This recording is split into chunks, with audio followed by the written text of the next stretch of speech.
na. Kailangan seryoso na tayo na kwentuhan. Magpersonalan muna tayo. Ngayon ay successful kayo sa inyong mga careers. Pero ikaw muna, Yuki, may totoong David na ba na nagpapatibok sa puso mo? Hello? Bakit ka na ganyan? Kinilig siya. Ang haba ng hair, wait lang. Ang Uy, haba. wait lang! Para namang sira to. Yun nga eh, wala pa nga eh. Bakit? Pero, ayaw ng parents ko eh. They're very strict. Career mo na. Career daw muna. Ilang taon ka na ba, ilang taon ka na? Yuki? Pareho pa tayo nagtatanong. 21 po, 21. Ay, tama din naman. Kasi syempre, ang gusto din ng parents mo na mag-focus ka muna sa career mo. Tama din. Opo. Pero, if ever ikaw ba, Yuki, ano ba ang tipo mo sa isang... Bakit napaka-sweet naman yung music ni nga Yuki? Pero nung kay Yuki, yung music ni Moy, parang may pagka-rasta. Oo. Hindi, Yuki, ano ang tipo mo sa isang lalaki? Baka meron dyan sa, nanonood sa Baka atin. nagtatago lang Oo. siya. Mahilig po ako sa physical po ba? Oo, physical, sige. physical. Tapos, Kasi amoy Moreno na lang. ba? Amoy, yung amoy, gano'n.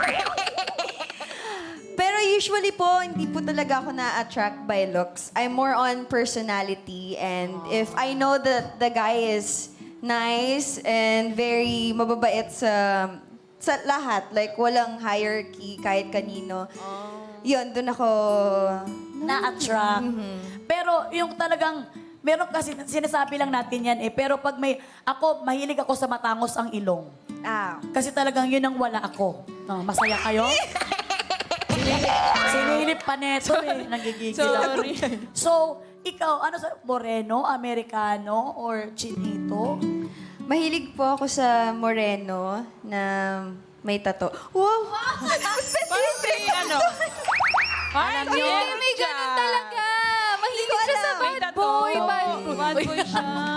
Si Eric Nicolas ba may tattoo yun? Hindi. Si Moreno Ay, yun. Pasok sa banga si Cesar. Oo. May tato, tapos bad boy. Moreno. Moreno din daw. Moreno, may pagka-dirty ba ang gusto mo? Baga- Hindi naman. May amoy rin ba gusto mo? Gusto ko sobrang bango. Mabango. Ano lang, tattoo lang. Tattoo lang, yun lang. Tattoo lang. Tingnan niyo tong production staff namin. Nung sinabing gusto mabango, nung kanina, Moreno, ay si Cesar. May mga tato, ay si Cesar. Tapos Saan ba nung si biglang Cesar? mabango, ay hindi si Cesar. Sabi. Pakita naman si Cesar. Saan ba si Cesar? Asan ba si Cesar? De, umabsent Oo nga. si Cesar. Cesar, pakita ka naman, oh. Wala na, umalis na si Cesar. De, wala si Cesar. Wag mong hanapin si Cesar dahil baka ma-inlove ka. Ayaw mo nang maglaro ng job order number 4. Pero ito, si Kwan na lang, si Moy. Ayan. Kamusta naman ang buhay pag-ibig mo? I'm sure kahit na single mom ka, tumitibok-tibok pa rin yan. Oo naman. Ang buhay pag-ibig ko ngayon medyo malungkot. Pero meron lang akong realization ha. Kasi single mom ako. Yung tatay ng anak ko, hinahanap niya na yung anak ko after 18 years na hindi siya nagpakita. Ang gusto ko lang ipasabi sa mga lalaki na gampanan nyo ang responsibilidad nyo bilang ama sa inyong mga anak. Kasi pag nagpakita kayo after 18 years, baka i-delete na kayo ng mga anak nyo na wala kayong paramdam sa loob ng 18 years. Gawin nyo ang ano nyo, obligasyon nyo para sa mga anak nyo. Dito ha, hindi ko kayo inaano, pero ganun yung nararamdaman ko ngayon na parang ang lungkot para sa anak ko. Pero yun nga, naka-move on na yung anak ko eh.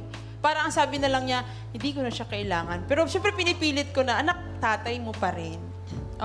By the way, happy birthday pala sa anak ko. Happy birthday. Happy birthday! 18 years na siya. 18 years old na siya. So, magkaroon Sipin kayo mo. ng balls, guys. So, kayong anak na hindi nyo kayang panindigan. Oh, sa true lang talaga yan. At isipin mo, congratulations sa'yo. 18 years mo siyang binuhay nang hindi Yes. humihingi ng tulong ng iba. At sa lahat ng mga single mom dyan, power! Mga single moms!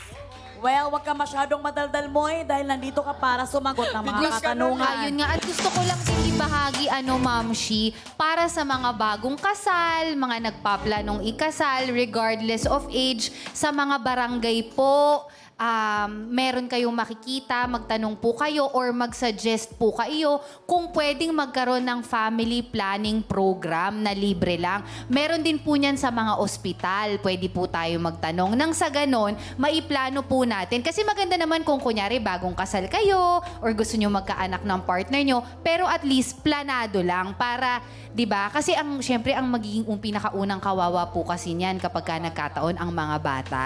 So, para lang din masaya lahat. That's Mahal very tuition true. fees. That's very true. Para hindi din masaalang-alang ang mga pangangailangan ng mga bata.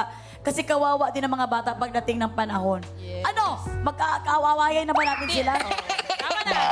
Okay na. Kelmoy and Yuki. Work.